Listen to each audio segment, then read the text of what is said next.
Today is Tuesday, October 26th, and this is a Prescott City Council study session. Let's please call roll. Mayor Mangarelli. Present. Mayor Pro Tem Scholl. Here. Councilman Blair. Here. Councilman Good. Here. Councilmember Rusing. Here. Councilman Siska. Here. And Councilman Tenney. Here. All are present. Very good. Thank you. We have 3 items today.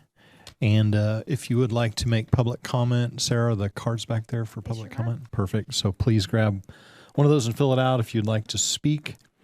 So let's go to item 3A, please. Update from Central Yavapai Metropolitan Planning Organization. Mr. Mayor, Council, thank you for having me. Little guidance on the presentation. Is it here somewhere for me to? It is, Tyler. It's minimized and ready to go. You just Thanks, need to Tyler. on it. While he's setting that up, I'll introduce myself. My name is Vincent Gallegos. I'm the Executive Director of Central Yavapai Metropolitan Planning Organization. Thanks, Tyler. Appreciate it. I have my contact information on this opening slide for you all. Phone numbers on there, email address, and especially our website for more information. So again, thank you for placing me on the agenda, Mayor. Glad to be here and give you a SIMPO update and also what we're looking at for our major projects for the next 5 years. Just for a little bit of background, in case the term SIMPO or Metropolitan Planning Organization was not familiar to some of the council members or some of the public, an MPO is not unique to our community. They exist throughout the United States. It's when an area reaches a population through the census of 50,000 people or more, and it's designated an urbanized area. So right now there's about 408 MPOs throughout the United States. We have 8 MPOs in Arizona. I listed some of those urbanized communities that you're most familiar with. MPOs focus on planning of multimodal transportation planning, so highways, roadways, public transit, bicycle, pedestrian. So let's talk about SIMPO specifically. Our vision is to promote and maintain a regional coordinated transportation system for the safe and efficient movement of people, goods, and services. For today's purposes, I bold and highlighted and underlined safe and efficient, very important things to us as we travel around. Our mission is to use regional leadership in planning and promoting the comprehensive multimodal transportation system that I referred to in the last slide. A few specific things related to CYMPO or SIMPO. We were established by the governor of Arizona at the time after the 2000 census in 2003, once the census information was confirmed. The urbanized area of SIMPO is Prescott and Prescott Valley with a population between the two right around 88,000 or so. However, our planning area does cover essentially the Quad City area. So in addition to the urbanized area, we have Dewey-Humboldt, town of Chino Valley, and the adjacent parts of Yavapai County. What it comes out to is about 400 square miles or about 150,000 people. I answer to an executive board of representatives from each of those communities. Mayor-elect Phil Good is the representative for the city of Prescott on the executive board, along with representatives from the other communities.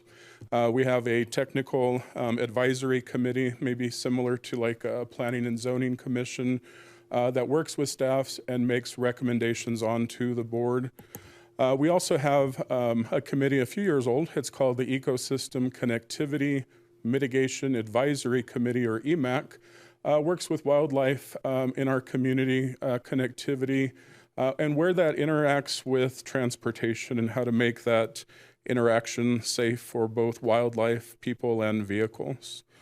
A little bit about our funding. We're funded through the federal infrastructure bill, so definitely very anxious to see the new one that's coming out, but we're working under the existing, it's called the FAST Act is what we're working under. Lots of discussion now, but our money comes down from the federal infrastructure bill through the Federal Highway Administration and the Federal Transit Administration. Primary expense of SIMPO is planning. It's in the title, that's what we do. It's conducted through a staff. We're a staff of 4. We also bring in consultants to help us in various things.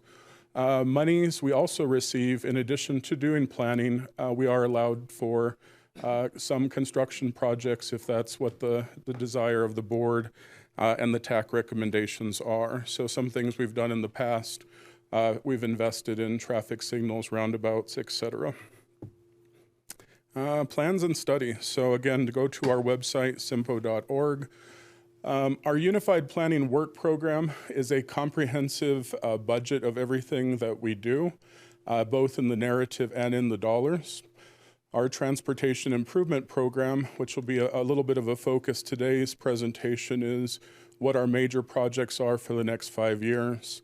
And then our 25-year Regional Transportation Plan is something I really would like to highlight for all of you. It looks at the next 25 years in our area, and it looks at the transportation network, the transportation system. It looks at projected growth. It looks at where people are working, playing, going to school, shopping, and so forth. So that's an important document. It takes about 12 months. It feels like 12 years, but 12 months to produce that document. It's with public input, it's with data, it's with elected officials, staff, and stakeholders, but a very comprehensive document. Let me talk about Prescott-related projects for a moment. One of the projects that I know many of you have probably read about and had some conversation about recently is at our strategic planning retreat a few months ago. The SIMPO board, along with staff and TAC, focused on the Sundog Connector as a #1 planning project to move forward with. When I say planning, we're not talking about putting a shovel in the ground. It's a planning process. It is continuing the discussion to look at that corridor where right now we have both ends already selected by the new jail and then in Prescott Valley by Home Depot off 69. And what we're focused on is what happens between those two established intersections. So for the next year and a half, SIMPO will be leading what's called a design concept report and environmental overview. We'll be having community meetings, public meetings, be visiting with you all and getting input. After that, the project, if it continues to move forward, will need to go into a design. So, if people are asking, when this thing's going to be constructed, I would say today there are no funds secured for construction of the project, but we are looking to have that project move forward. Some other things that are currently underway as it relates to Prescott is the adaptive traffic signal study. We're doing a year-long study on the traffic signals on Willow Creek Road, State Route 69, Glassford Hill, and Prescott Valley. The project was selected because there continues to be discussions for some of these major corridors. How can we improve the congestion, the safety? It was identified that looking at the traffic signals and seeing how those could be upgraded and better communicating with each other could help. So we're just now wrapping up that planning study. Happy to share that with you when it's done. Currently underway is the State Route 69 widening and safety improvements. This took SIMPO, City of Prescott, and surrounding communities, a good 8 years to get where it's at. It's about a $13 million project. Between SIMPO, City of Prescott, and Yavapai County, we have about $2 million of local money into it. We went to ADOT, said, look, we want to partner with you. We passed the hat around. The best we could do is $2 million. ADOT met us and kicked in the other $11 million. Project is moving forward. It's under design currently. I believe they'll probably go out to bid sometime later next year, and then construction will take place. This is the stretch of 69 over by Lowe's, basically between Walmart and Lowe's to widen that bottleneck area.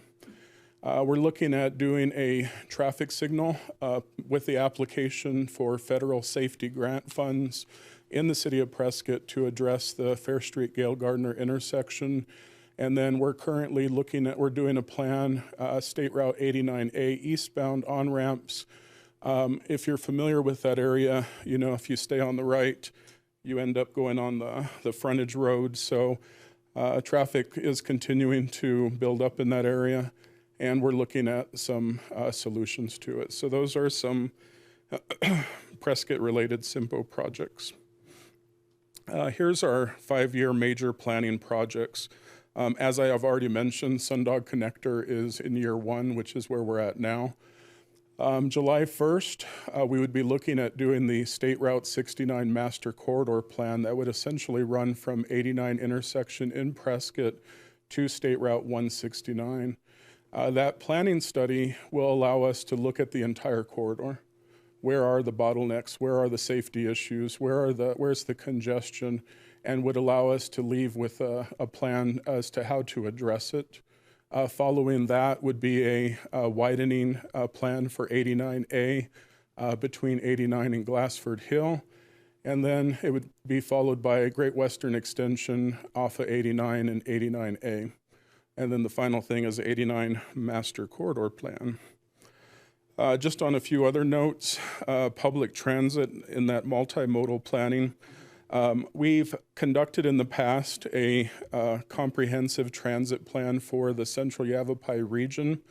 In light of COVID and how our world changed, we did an update in October of 20 in light of COVID.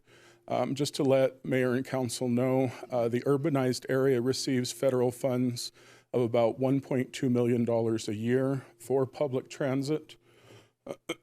And also we received one-time funding of $3.5 million of CARES Act for transit. Prescott Valley is moving forward with public transit. As I talk about this too, it's important to keep in mind these monies are coming from our own local tax dollars from when we go to the gas pump. Every urbanized area receives monies back for public transportation. So that is those monies that are identified. And then here's my final slide. We are, SIMPO is pursuing, along with the other MPO and COGS in Arizona, some one-time funding of transportation. This past year, I'm sure you saw that the legislature was going after one-time transportation funding, and they were able to identify in the budget about $320 million. So in light of that, if things continue as they are, the rural or greater Arizona MPO and COGS identified about an opportunity for $50 million. If that is successful, SIMPO would receive about $4 million through our organization, the executive board. We have prioritized the projects I've listed on there to contribute monies towards a design for the Sundog Connector, 89A eastbound on-ramp design and construction, and then a roundabout at 69-169. Mayor and Council, that's my presentation. Happy to answer questions and take comments. Yeah, thank you, Vincent. Great presentation. Very helpful to get updated from SIMPO, and thanks for all your work. I was tracking with you on the widening of 69 highway. Is that construction maybe 2023? Is that kind of what you're thinking? Yeah, so right now, Mayor, they are under design. I understand they'll be it'll be designed probably most of the rest of next year. So then construction we would see, I believe, 24 is what we'd be looking at. 2024. Correct. Okay, thank you. Questions, comments from the council? Council member Rusing? Thank you. Vincent, I have a question about the State Route 89A eastbound on-ramp design. Could you give us a little more detail? How many on-ramps and where are they potentially going to be located? Yeah, Mr. Mayor, Council Member Rusing, thank you for the question. That's exactly what the study's looking at. It's actually a very short study. We're only about a month away from finishing, but they are looking at exactly your question. I will tell you what I've seen preliminary, what I assume they're going to be proposing shortly is a couple alternatives that are going to range from about $2 million to about a $5 million solution. Again, these monies from this one-time funding, we're hoping to partner with ADOT to do it. Again, bottom line is there are $0 as of today secured for that. So what we are trying to do is find some dollars to partner with ADOT for one of those alternatives. What I'm seeing as the better alternative is, as you have one on-ramp going on to the state route, would essentially add a second on-ramp. Where it looks like the funding quickly starts escalating is the length of those two on-ramps. So that's how I've been seeing it. So I think we're trying to look at compromise with possible available dollars and what's going to address some of the congestion going on. So hope that answers your question. Okay, thank you. You're welcome. Councilman Siska. Well, welcome back to the area, Vinny. It's nice to have you. Is it my understanding that if we basically find the money to plan the project, that ADOT is much more amenable to working with us? Mr. Mayor, Councilman Siska, glad to be back. Born and raised in Prescott, only left for a short few years to go to Havasu, but I'm glad to be back. Much cooler here. Yeah, I would say really looking at the last couple years with Arizona Department of Transportation, most especially in rural or greater Arizona, the only chance of us delivering any project is to put skin in the game. You know, I will tell you, going to almost every meeting with the State Transportation Board, this State Route 69 is one of the very few and one of the last projects that made it through that process for Greater Arizona that would fall under something that's not preservation. All that they're focusing in on due to limited resources is preserving what they have. Essentially, they've stopped with expansion and modernization of anything on the ADOT system. So if we are going to move forward with an ADOT project, the only way that I know that's going to happen is with partnering with them and bringing dollars to the table. Thank you. You're welcome. Other questions, comments from the council? Public comment? No, Mayor. Thank you so much, Vinny. Appreciate it. Welcome. Thank you for having me. You bet. Let's go on to item B, please. Presentation of decision and order of assured water supply number 86-401501.0001, modification application part 1 of 2.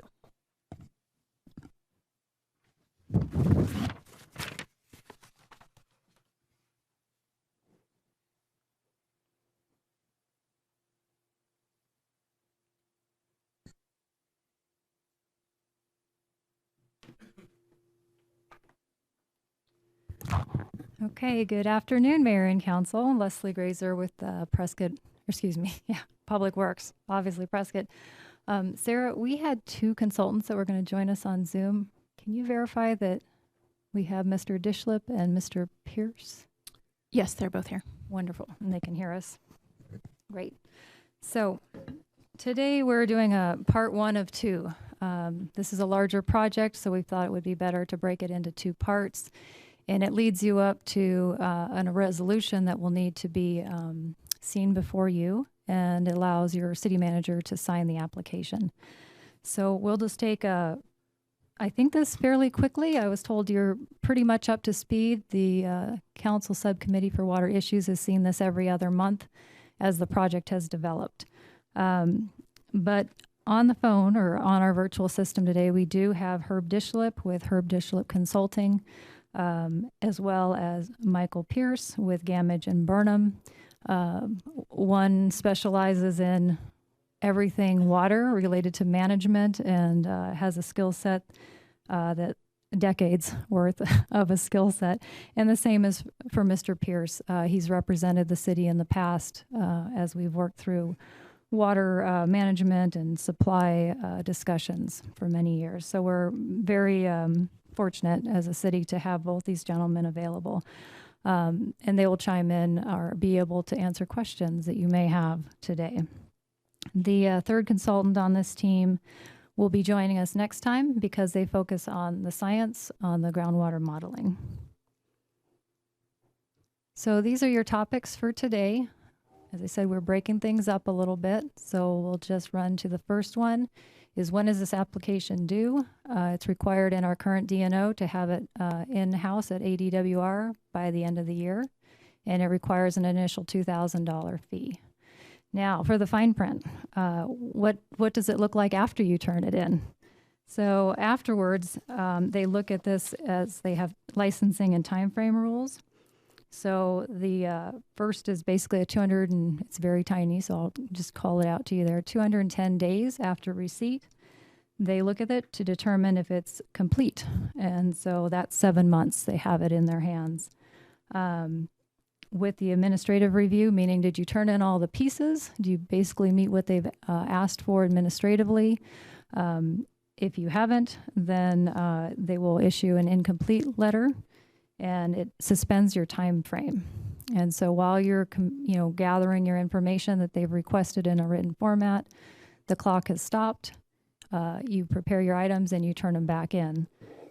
After you get through the administrative time frame, then you look towards the substantive review, which is they're really digging into the hydrology, into your demands, into everything that you've submitted to see if it all works together. Here again, you can see very in small print. I'll move to the next slide. That can be extended for another 52 days if they need to suspend it and ask for additional information. So why I bring this forward is sometimes people think that, once we turn it in, we're done, we're great. This is your water portfolio is a big project, and it's had to been reviewed for multiple times over the years because that's the requirement of the state to continue to make sure you have a 100-year water supply. So when you get to a point where you're like, well, where are we at now? I just wanted to remind you at the very beginning, we have a ways to go once we turn it in.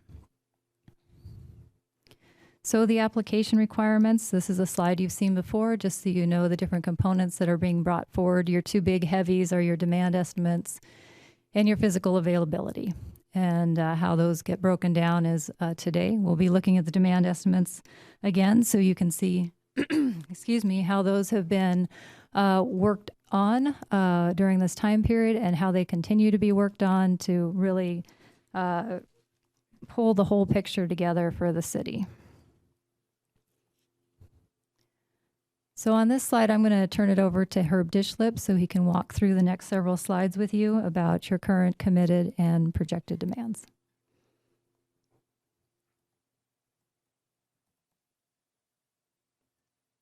Hello, Mayor and Council. It's a pleasure to be here. Can you hear me? Yes, sir. Yes. Great. So what we wanted to talk about was demand estimates. And of course, we've discussed this with Council before. But I wanted to take a little turn here because when we're dealing with assured water supply, dealing with the Department of Water Resources, they have their own way of looking at things a little differently than the way a water utility would look at things. The water utility, which is really what we've been focusing on for many years and why we built the water resources management model, was really to take a look at as a water provider, where is our customer base currently? Where is it likely to be in the future? And do we have enough water resources and infrastructure available to deliver water to those customers?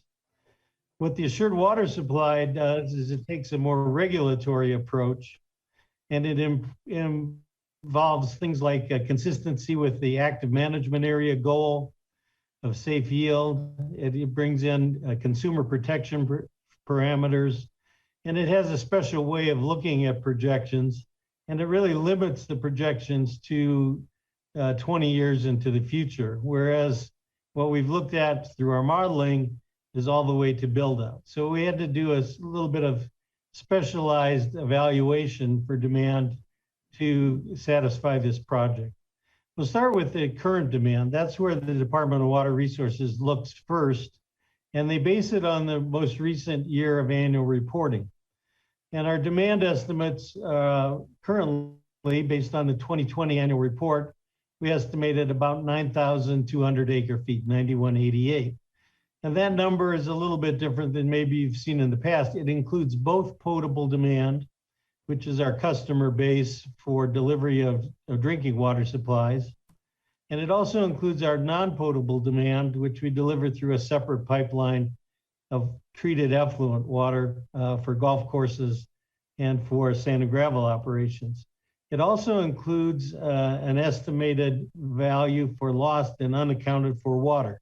The department wants to make sure that we don't just use delivery records, but actual water supply need. And so that includes water that has to be pumped to go through the pipelines, but all of the water that's pumped doesn't always make it to the customers.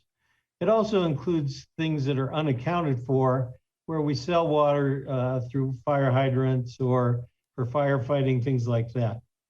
So that's it. And it's interesting to note that our 2000 estimate at 9188, it includes deliveries of 6,827 acre feet for potable demand and 1,681 acre feet for non-potable demand, include plus losses.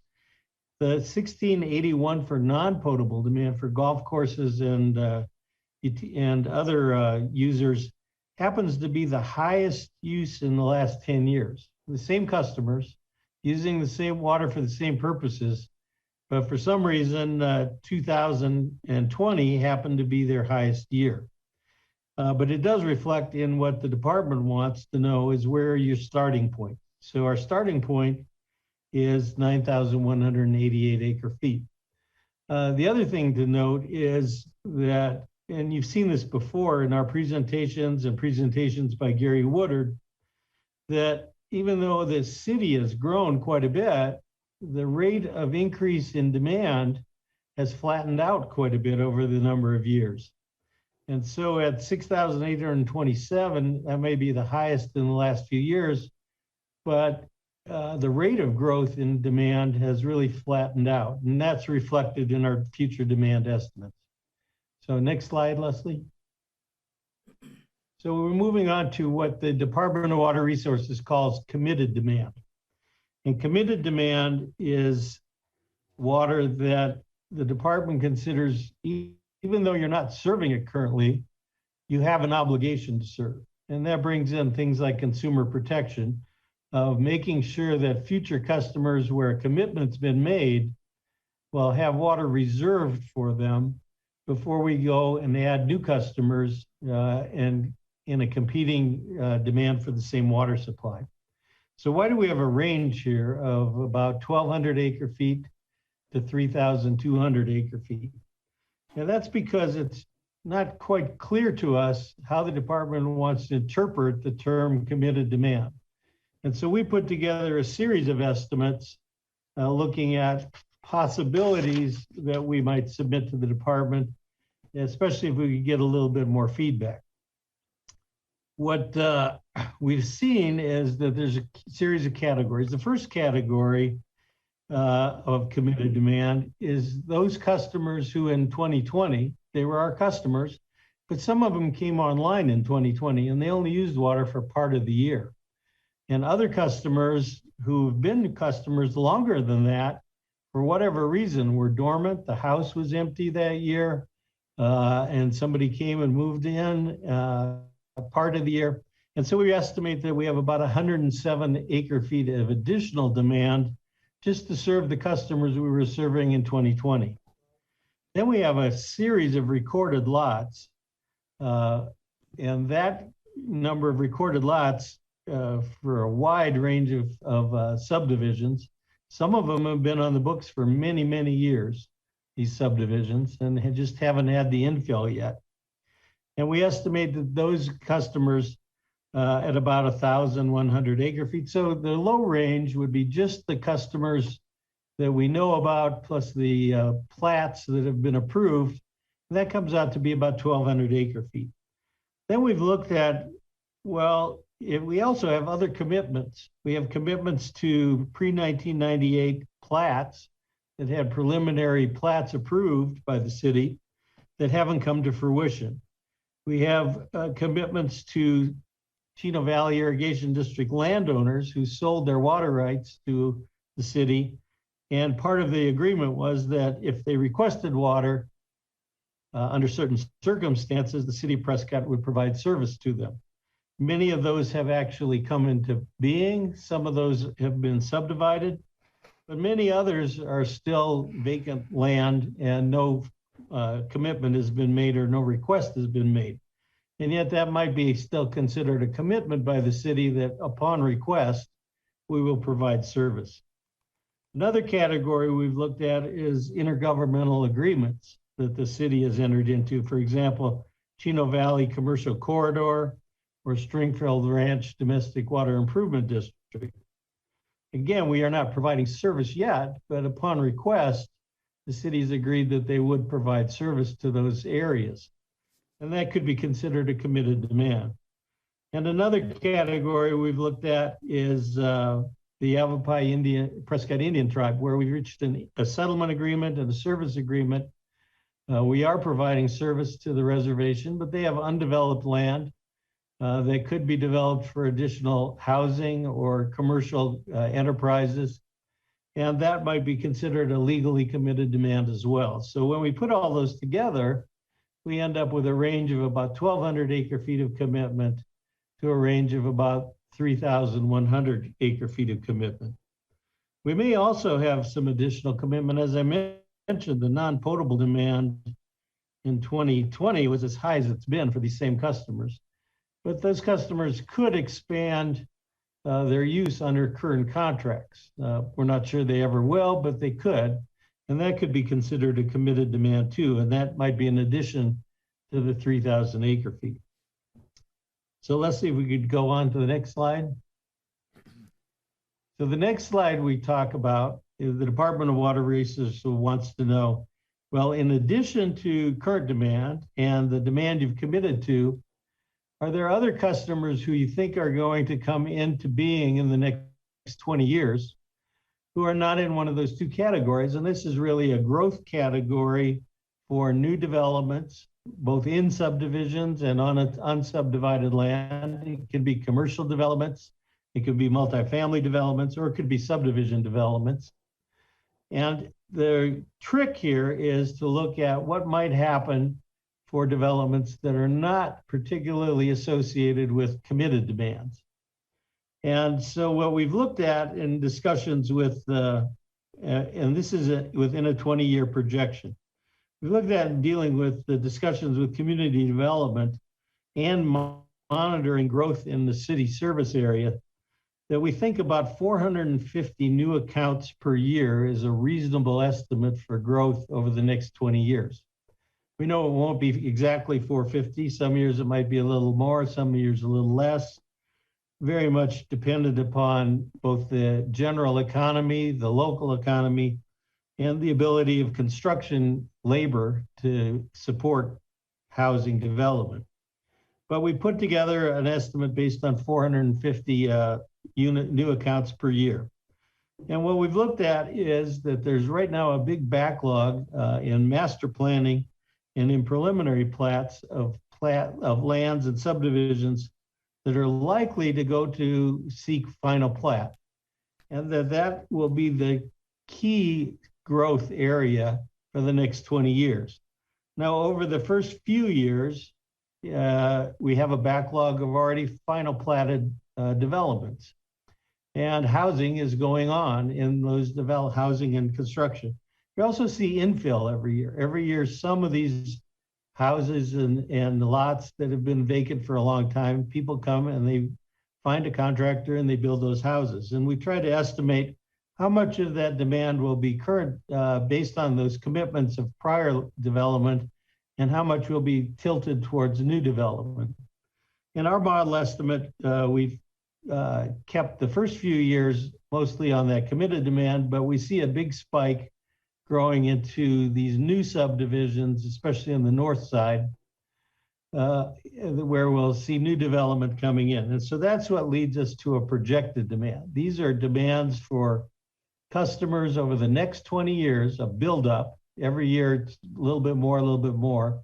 And we project about 1,600 acre feet of additional demand in that 20-year period for plats that have not yet been submitted or approved.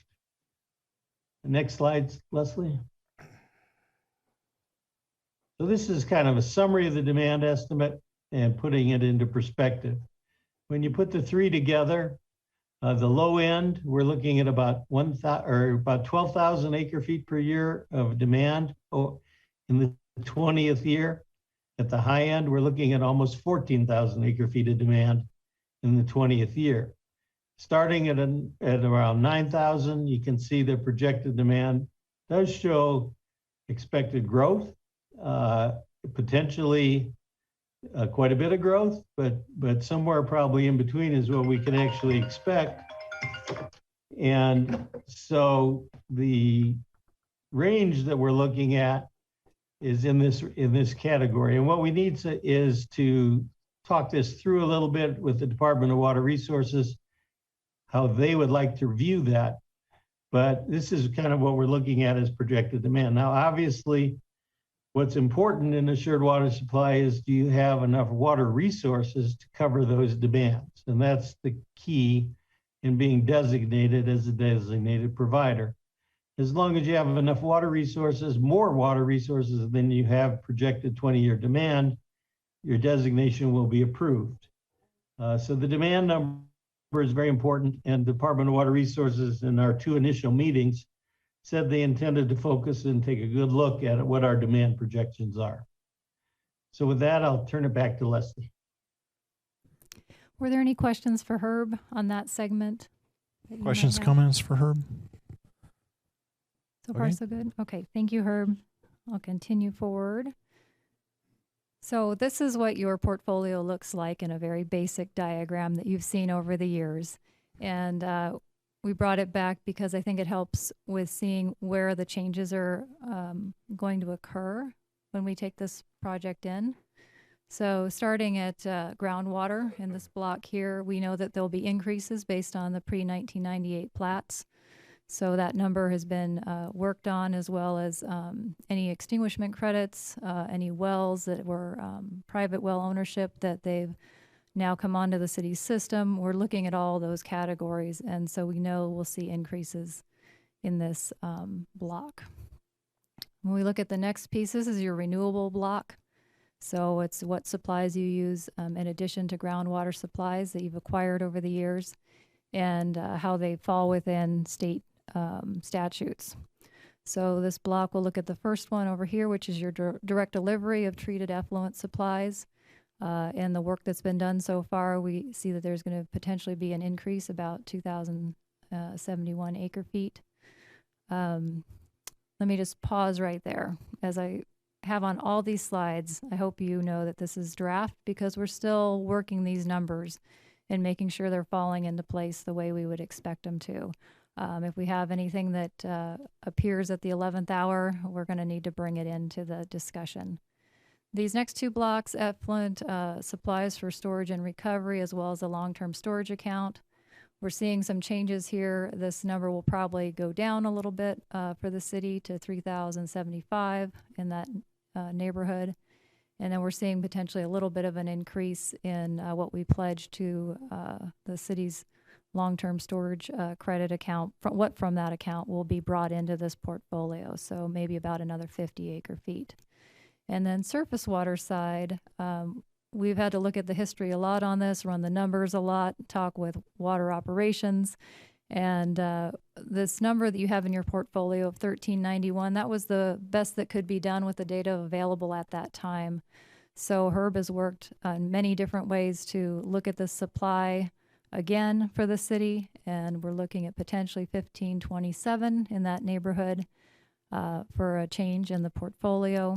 We also now know with the claim that the water claim of 375 acre feet, we would like that identified in the city's portfolio once it meets the requirements that are within the development agreement, so we don't have to open this portfolio back up in 5 years. And we'd like to hopefully have this document to work on for the next 20 as a standing document for the city for quite some time. So this is going to follow this surface water claim, similar to how the Big Chino was brought into the portfolio as well, so we could identify that source. Okay, the lighter of the 2 topics, but they can cause confusion sometimes. Sometimes the consistency with management plan, what that's actually asking the city to show is their conservation ordinances, their rates, their fees, their restrictions, their policies, everything that shows that you're working to meet the conservation requirements in the state's current management plan, which is the fourth management plan. So those have all been compiled. So we're ready to move forward with that piece. Then there's the consistency with management goal. So as Mr. Dishlip had mentioned, that's safe yield. What they're looking at from the city is to show if you have any more extinguishment of grandfathered rights that you've dedicated. So that analysis has been done. We're looking at potentially seeing a change. I'm sorry, this would be the total here of about 352 acre feet. So that change will be incorporated into this portfolio as well, as we've rechecked the entire irrigation grandfathered right sequence that happens over time of extinguishment, conveyance, and then you pledge it, if you so choose as a city, to your portfolio. So we're wrapping up, I believe, with the last slide, and this is to, once again, just so you can track with us where we've been and where we're going. So you've had part 1 of 2, so you understand where the demand piece is coming from and how that will potentially look in this application. At your next council meeting, which is on the 9th, that'll be part 2 of 2, and this will be something we need to spend a little bit more time on because it's the groundwater modeling. And so the modeling team will be here to help walk through what they've learned, what they can show based on the demands that are placed on the system, not only by the city, but anybody else out there who's also seeking either an assured water supply certificate or really the city's the only one with a designation, but any other development that's occurring within the AMA. And then your last meeting on this will be on the 23rd at your voting session. So that's what the forward looks like. And that's all I have today, unless you have any questions on this project. Very good. Thank you, Leslie. Questions, comments from the council? Councilman Siska? Thanks, Leslie. We really appreciate that. This is kind of a question that deals with this, but kind of not. What is the difference between Prescott and Prescott Valley, between assured water supply and what Prescott Valley has as a designation, or do they not have a designation? They do not have a designation. So Okay. The city of Prescott is the only one who has a designation of assured water supply. They work with their development community by having them bring forward a certificate of assured water supply where the developer has to show they can bring water supplies either through extinguished irrigation grandfathered rights or through their effluent sales that Prescott Valley did. So they would be acquiring effluent supplies to show that they can cover that subdivision in time. Okay, and that's Prescott Valley, right? Prescott Valley. And what is the big difference between Prescott assured water supply and Prescott Valley situation? I think the difference is that the city has ownership, as we've talked about probably over the years, that you'll hear again now, is a checkbook. You get to work with a developer directly and guide what is going to happen. The town of Prescott Valley needs the developer to come in and show that somehow they are going to have an assured water supply for their development. And once this the town of Prescott Valley has that, then they can decide to connect, make future connections, expand, infrastructure to meet that developer's needs. Okay, thank you. Yeah. Other questions, comments? Councilmember Rusi? Can you jog my memory? How many acre feet do we get a year as our assured water supply? So it's these 2 blocks. We're just over 16,000. Okay, yeah, Acre. that's right. Mhm. Okay, 16,000.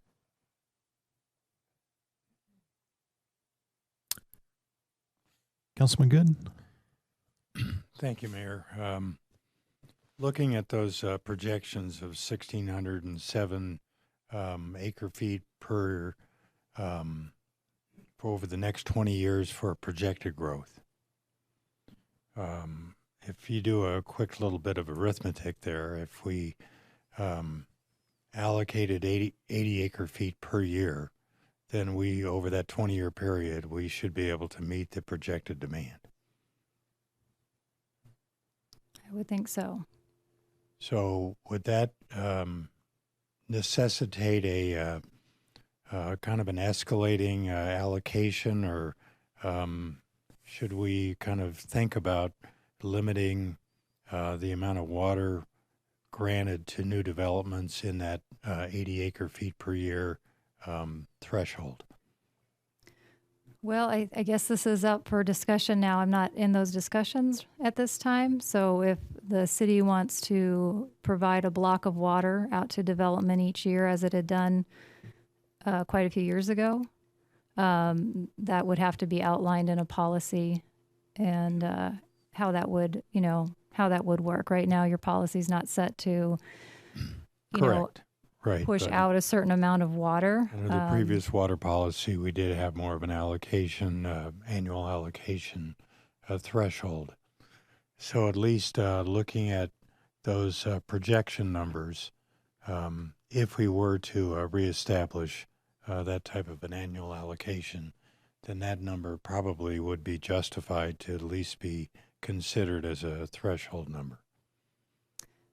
Yeah, I like to work with margins of safety, so I would probably put a little bit more on there. I think it's your residential you can track fairly easily. It's your commercial side. Commercial's the harder part. And so that's where my concern would come in is if you had interest by a certain commercial type and they needed a substantial amount of water.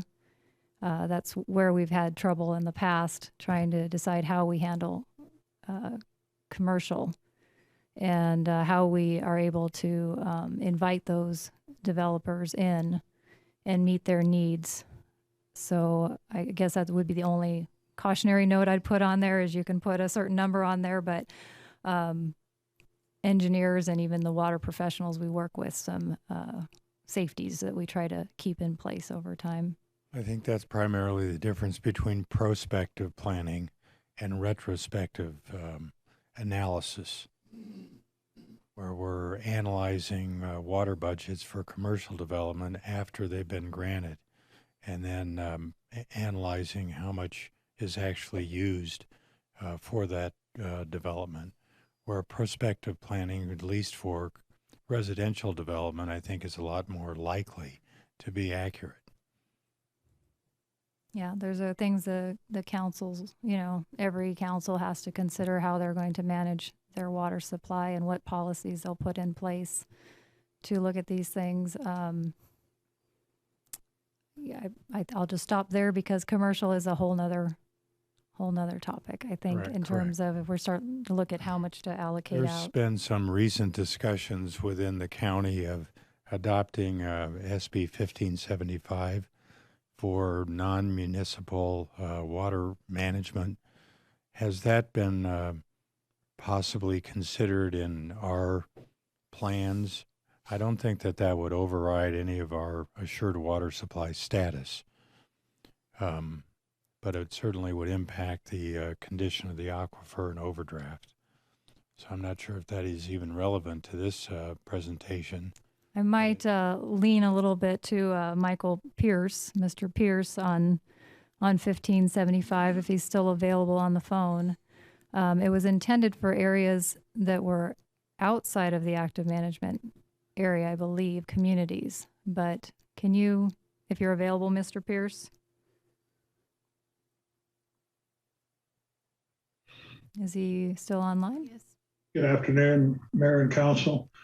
As I understand, the question is the adoption by Yavapai County of water supply or adequate water supply requirements for new development.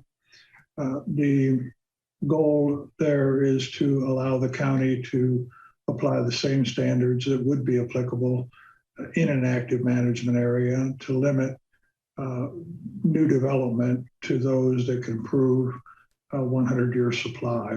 It's more of a consumer protection device than anything, but it also serves to regulate access to the aquifer for large-scale development and should operate to the benefit of the aquifer as a whole. It probably will not have much effect on the city of Prescott or the Prescott active management area because it's already fairly heavily regulated today. So I hope that's responsive, Councilman. Well, I hadn't really considered or heard much deliberation of 1575 being enacted by the county, although I know that there has been recent discussions of considering that. And I just want to make sure that our status as a assured water supplier within the city to manage our own portfolio would not potentially be impacted by such an enactment by the county. Yes. Councilman and Mayor, I think that that is a very good approach that you're suggesting. The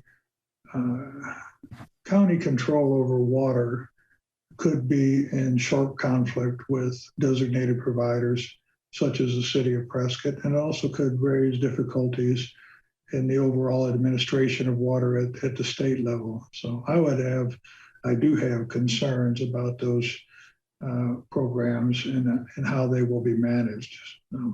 It's something to watch very carefully in this legislative session and see how those bills play out. Well, maybe we need another study session. Oh, thank you. Mayor, could I ask Yeah, a question? Councilman Siska. Thank you. Leslie, just to be clear, I know that, in the past we've had allocations for the year. Let's say Councilman Good was talking about 80 acre feet per year that we could dole out. But I want to make sure that just to be clear, that has nothing to do with what we've already committed to master plan communities. Well, I think that is, something that's being worked on now. I'm not involved with that, unfortunately, I guess, to answer your question. But if you keep track of where you're at, the water resource management model is a good tool to know what your current billing is. And it's good for looking into the future to run different scenarios of how your community might change. But if you've issued out water in various development agreements or contracts, you need to make sure you know that balance Sure. against where you were prior to your previous water policy.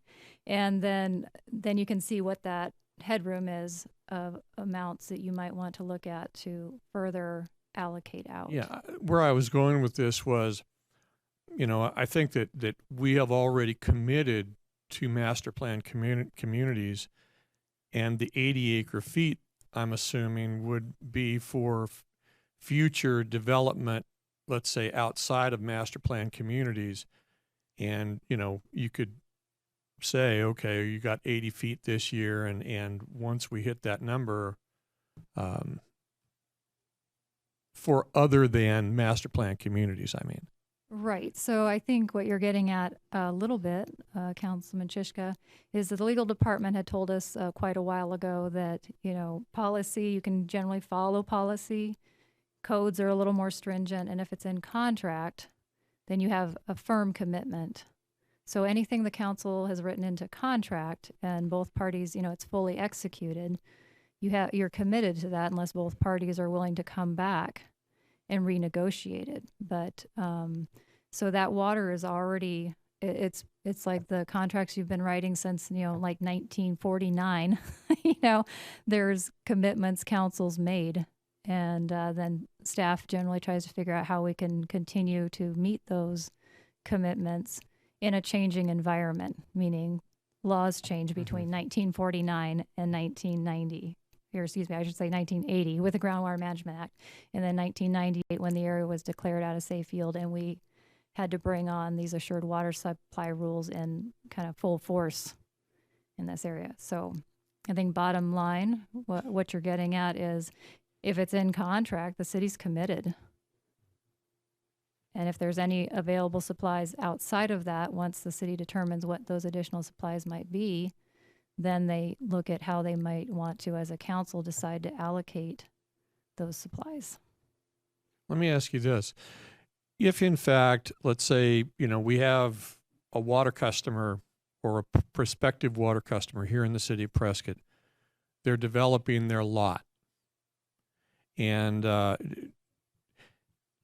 is that already counted in the demand we know about, or is that would that be, let's say, go against this 80 acre feet per year that we would consider in addition to all of our contracts?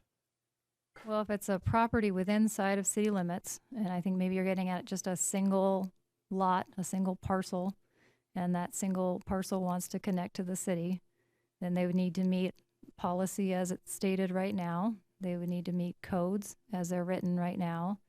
And then we're trying to track everybody who's coming, current, committed, projected in the model. And so we make the best estimates we can based on the data of typically how much a customer uses. And if they can be added into the fold, then we're showing that we can add more into and meet these obligations that have been made. Whether you're a current customer, you have a commitment through a platted subdivision, or you're projected, meaning you haven't reached final plat, or you've had a contract written or amended for you that the city said you would get water. So I would assume right now that that's how it would happen, is that everything would be followed at this point as it's written for that customer to connect. Okay, thank you. Any other questions, comments from the council? Public comment? Tom Rusing.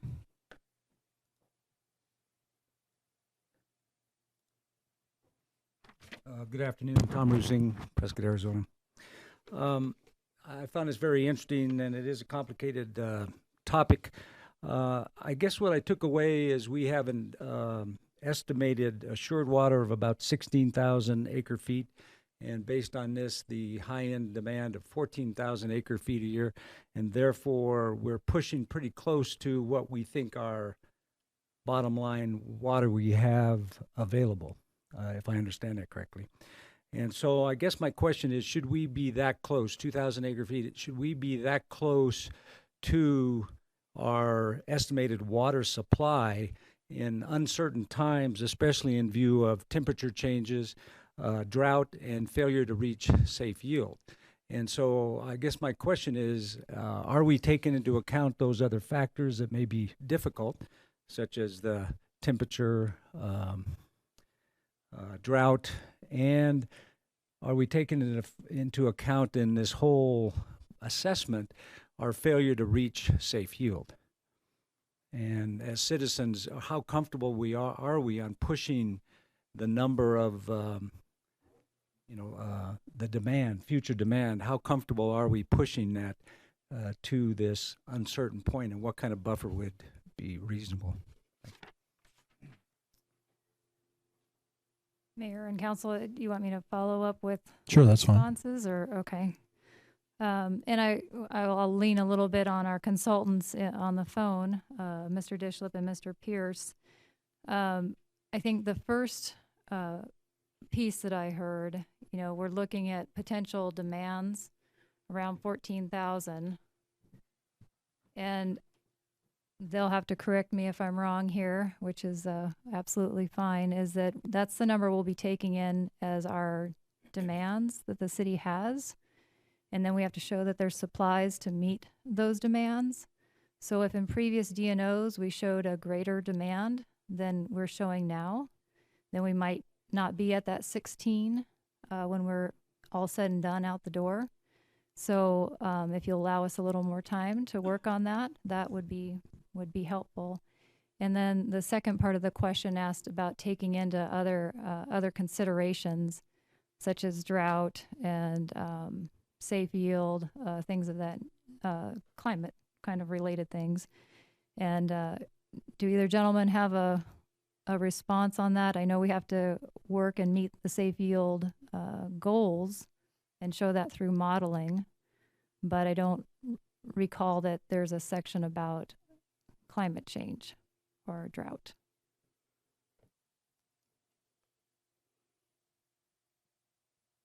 And you two can't see each other. Would either of you like to? Either of them can do it. I saw both. We have both gentlemen on the phone. Okay. You looking for a comment, Leslie? Yeah. Does the process at the Department of Water Resources take into account drought or other climate changes? in the generally the rules talk about how you evaluate your various sources of supply. You evaluate groundwater in a certain way, both physically available and legally available, and then also consistent with the goal. And the rule is written, it doesn't specifically relate to safe yield. There's a rule, and the rule is what you have to follow in evaluating how much groundwater is in your portfolio. The other requirements to look at water supplies, clearly for the surface water supply, which we do take advantage of because we got the water from Granite Creek and Willow Creek, the rules require you to have a drought backup supply. And so in order to pledge water for surface water resources, you have to show what are you going to provide your customers when the nature doesn't provide the water that it has historically. And so you have to have a drought plan as a backup supply for that. And then our third major source of supply is effluent. And effluent is really a function of demand for potable water. People who have hooked up to the city, both the surface water, or both their water supply and their sewer system, out of that water, the water for outdoor use, for irrigation, for parks and recreation, things like that, don't go back to the sewer. So you have to keep a good idea of how much water we expect to come back to the sewer. But that's a very reliable supply based on the fact that customers will be receiving water. Now, the reality is our groundwater supply is very drought protected. The groundwater is in the aquifer, and it's not so much dependent on year-to-year rainfall or runoff, although some water recharges obviously when we have good runoff years. But the reliability of the aquifer is really the purpose of what we'll talk about at the next study session, of how reliable is that supply. And for the most part, it's almost all aquifers in Arizona are not that responsive to drought. They've been deposited in the aquifer for over thousands and thousands of years, and they aren't replenished like a surface water reservoir would, where if you had 2 or 3 years of drought, or the climate is changing such that the rainfall and runoff situation is different, the water supply is reduced dramatically. The groundwater supplies tend to be very reliable. And as a result of that, so is our effluent supply. It's very reliable. And so it leaves us just the water from Granite Creek is subject to variation. And as I mentioned, the department will not grant that supply unless you have an adequate an adequate backup supply. So I don't know if that answered the question, but that's kind of my thinking on the matter. Any other public comment? No, Mayor. Councilman Blair? If I can, Herb, Councilman Blair, question for you. That 14,000 acre feet number you used, are you basing that off of total build out for Prescott, Arizona? No, that's not the total build out. That is the framework that the Department of Water Resources uses. So some of that committed demand in there, that middle number that adds into the 14,000, will not be built in the next 20 years. Correct. Yet they make you reserve that water supply anyway. Right. So this is a 20-year estimation, but there's some of that estimation in that 14,000 we know will not occur in the next 20 years. It's held in reserve. So it's more like a build-out number, committed demand. Thank you. And so it's really a different structure. And that's why I mentioned at the beginning, when we do our planning, we will look more towards, not with regard to any 10-year time frame, we're looking at build-out demands and build-out supplies. And that's what we presented to the council in the past. Right. The way the department looks at this number for assured supply, they have their own regulatory need, and that's why you end up having a number that looks a little bit skewed, in my opinion. The other question I have for you is when we start talking about safe yield, that's always a number that's thrown around out there like a tennis ball. And that has to do with the whole AMA, which, as you well know, takes in county well pumping as well as other communities around us. Based upon what we determine, we show that we have recharged. What is the number you would put on there for us as our share of reaching safe field? Are we close, or what is the difference in that? If you're asking me, Councilman Blair, we've never done that. Okay. We've never tried to allocate the safe field supply. What we've looked at is how much groundwater the entitlement is allowed under the rules and regulations. And then the city has the opportunity to manage their water resources, and they have in the past. For example, every year we voluntarily count some of our pumping as recovered effluent, annual recovered effluent. And we recover all of our surface water annually.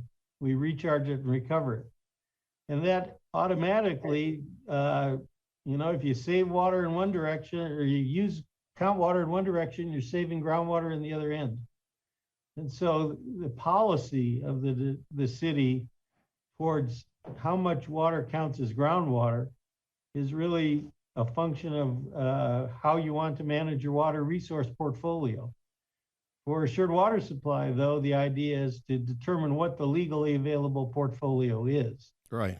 And the portfolio requirement, or the legal requirement, does not require an allocation of safe field. So we've never done that. Yeah, and I guess that's a hard thing to figure out, because when you kind of take in consideration if there is a drawdown in the aquifer and everybody wants to put their own special number on it, we really don't know what that looks like when it comes to individual well users drawing down the aquifer, or Prescott Valley or Dewey Humboldt or Chino. So that's just kind of a number that somebody has generated. It's never been proven, has it?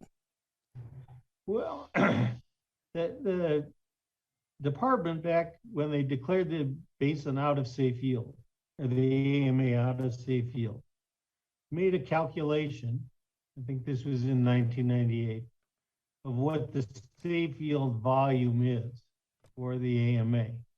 They didn't say it was a specific 1 year at a time number, but generally, sometimes it'll be if you get more recharge, it'll be a bigger number, and sometimes when you're in drought, it'll be a smaller number. But they did determine a number that they calculated in their model. Complicated issue, because there's two sub-basins in the AMA, and there's water that heads in the AMA but exits to springs at the boundaries of the AMA, and how all that transmits through the AMA groundwater supply is a very technical issue. But the department did make a calculation when they declared the AMA out of safe field. I don't know that they continue to evaluate that on a year-by-year basis, but they did update their study model. And so they created a tool that allows people, including the city or the ADWR, a tool to continue to evaluate what they believe is the safe field volume. I don't think they've ever attempted to allocate safe field. They just say, if you're not in safe field, then these rules are in play with regard to consistency of the management goal if you want to seek an assured water supply. And that is a very strong restriction. We talked about Prescott Valley. Each developer in Prescott Valley has to come in with a water portfolio that's consistent with those rules. That's a big task to do that. And so the fact that safe yield is exceeded is what they said in 1998. It put in place restrictions on new developments coming in on groundwater. It didn't have anything retroactive to try to reduce that number back down to a lower number. Thank you for your explanation. I know it's a tough one, but I look at our numbers of how much we take out and how much we put back in based upon whether it's a good rain year or not a good rain year, or whether we're doing our job as far as conservation, and you can look at those numbers, and seemingly Prescott has a great water portfolio, and I can only see that it gets better based upon knowing these numbers. So thank you. Councilmember Rusi? Thank you. I just have a question about the role, if any, of SRP and our decreasing upper Verde River flows. So that would move to the topic of the comprehensive agreement number 1 and the city's potential activities when those come in focus for the Big Chino. It's still a scientific study. So at this point, I guess to answer that one, we could bring forward the agreement in principle that showed that SRP is going to be involved in water issues up here because they are a downstream water right holder.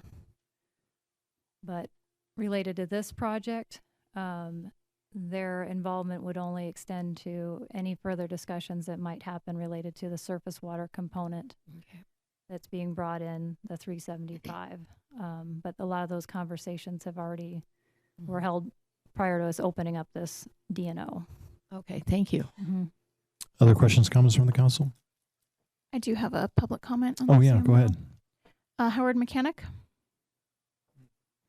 Thank you. Mayor and Council, I just wanted to respond briefly to the point Mr. Blair brought up because the discussion about if Prescott's in safe yield or if Prescott's doing its share for safe yield has been brought up in the past. And it's based on, I think, a basic misconception because the amount of water that goes into the aquifer each year, on average, over a long period of time, that is a safe yield quantity. The water that goes into the aquifer, we can pump out over the AMA. But the question is, how much of that can Prescott pump out? It can only be determined by the AMA. If all the parties get together and agree on how they're going to divide up the safe yield groundwater, if they decide that, then we'll know how much of that groundwater that comes in each year is Prescott's share. Otherwise, there's various ways to determine a share if you want to determine it. It could be based on your usage back in 1999 or 98. It could be based on your land area. It could be based on your population. It could be based on a lot of things. It's not necessary for the AMA to determine each party's share of the groundwater. If the AMA has a plan as a group to get together and decide how to alleviate the overdraft, which is projected to increase. So that's my major point here is we cannot deal with this issue as Prescott. There's no way Prescott can unilaterally get the AMA into safe yield. There's no point in Prescott spending its money trying to get the AMA into safe yield. If the other parties do not want to participate, we're leaving water in the ground that they're going to pump out. Well, Howard, if I can respond, I can make the same negative comment. There's no reason for Proposition 400 that demands that we leave water back in the aquifer and not use it for growth when we're not controlling anybody out there with a well in the AMA that's using that water that we put back for safe yield. Same concept. Well, they need to be involved too. All the well owners need to be involved in a plan. And the way they can be involved is Dewey Humboldt and Chino Valley, which are mostly well people, the county, which is mostly well people. These jurisdictions need to work with Prescott and Prescott Valley. And those three jurisdictions have well owners and they need to cover their share of the overdraft. Nobody's saying that exempt wells are exempt from dealing with the overdraft. It's everybody's problem, but we can't blame the exempt wells. And a lot of people in the past have used the exempt wells as a target to say, oh, we can't deal with the problem because of the exempt wells. They're out of control. They need to be part of the plan, and the county and the Dewey Humboldt and Chino Valley need to participate in the plan in representing those wells. Thank you, Mr. Mechanic. Leslie, go ahead and speak. Good afternoon, it's Leslie Hoy. I have a question. When the AMA was declared out of safe yield in 1999, my understanding is that groundwater was no longer to be allocated to new subdivisions. But my understanding is under the current water policy, the one that was passed in 2019, groundwater now is being allocated to new subdivisions. And so I'd like to know if that's correct, and then how is ADWR going to look at that in light of our new application? Thank you, Leslie. You want to address that, Leslie Grazier? And I'll maybe defer to Herb again to help think us through this one. Excuse me, a little bit.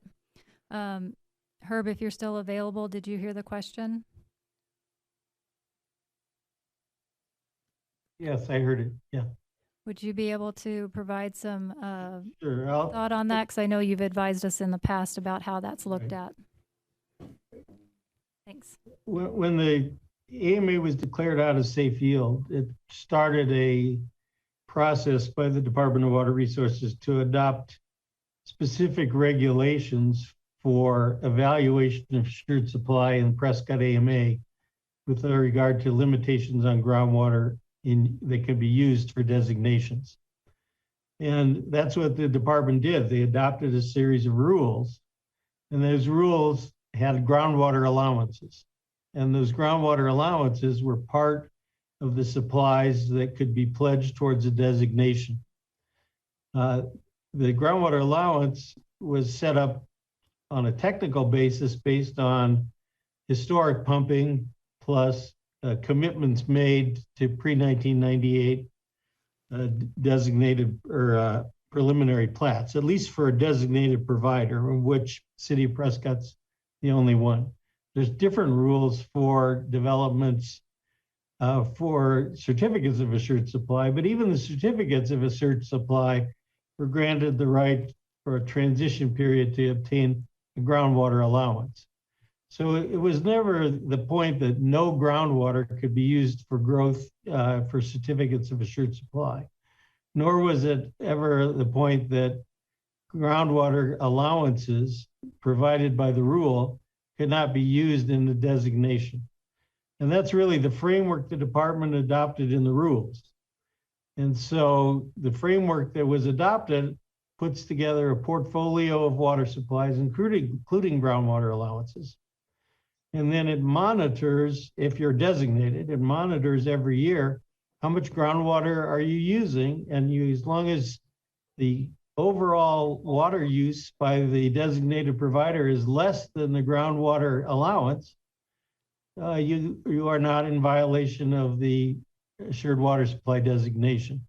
So the idea that specific developments had to be using only water from a safe or a renewable resource was never incorporated into that rulemaking, at least in my opinion. Thank you, Herb. Anything else on public comment? That's all, Mayor. Thank you, Leslie. Let's move on to item C, please. Update on the Granite Creek Corridor Master Plan implementation. Mr. Mayor, I need to declare a conflict of interest. So I need to recuse myself, and I need to disclose that my spouse has an ownership interest in a property which borders the corridor. So thank you very much. Good afternoon, Mayor and Council. I'm Tyler Goodman from the City Manager's Office. I spoke to you a couple weeks ago with an update on this project and where we were with funding and grant funding. Since then, we've received 2 bids for the construction. The low bid was at $2.55 million and the high bid was at $3.4 million. If you remember, our engineer's estimate was 1.7 million. So that leaves us with quite the deficit of, at a minimum, about $800,000. On top of that, more bad news, we received final word that the $500,000 grant from the Land and Water Conservation Fund we're no longer eligible for because it's too late in the year. Because of that, we, as staff, we are recommending that we hold off on the project for now. We will have an opportunity to apply for that same grant funding. In fact, Joe Baines and I are confident that we can ask for even more than the $500,000. And with that, with asking for more and with the current budgeted amounts that we have for this project, we believe that we'll have enough for that amount. Now, whether or not costs will vary, we'll have to reject the bids and go back out to bid probably next summer to receive results and be in construction early October. And we will finish construction by April of 2023 at that point. So that is the update I have. I'm happy to answer any questions that you might have. I just wanted to dovetail on Tyler's presentation that we're seeing on capital projects 30 to 40% overages over estimate. There's a lot of factors, not a lot of which we can control. It's supply chain, it's the cost of labor. I think we're all hoping that things are going to level out at some point, but this begs a larger question with all the capital projects in the hopper. Before the end of this year, we're going to bring all of the projects that are in the hopper back to council for a reprioritization, understanding the new situation we're facing in terms of cost overruns and what's been allocated. It's not a good situation to be in. Thank you, Tyler. Not necessary, but thank you, Mayor. Yeah, questions, comments from the council? Yeah, Councilman Thank Good. you, Mayor. Yeah, I understand the challenges when it comes to engineers' estimates. Usually they're looking in the past on what costs would likely be based upon past projects. But trying to estimate what future costs are going to be is, at this point, quite a necessary crystal ball need. Even though we've seen some moderation in some of those construction materials like framed wood, plywood, and things like that, I'm sure that's not a major component in this construction estimate. But even things like concrete and rebar and those kinds of things are still kind of a almost a gamble for people that are submitting bids, so they probably have to estimate very high.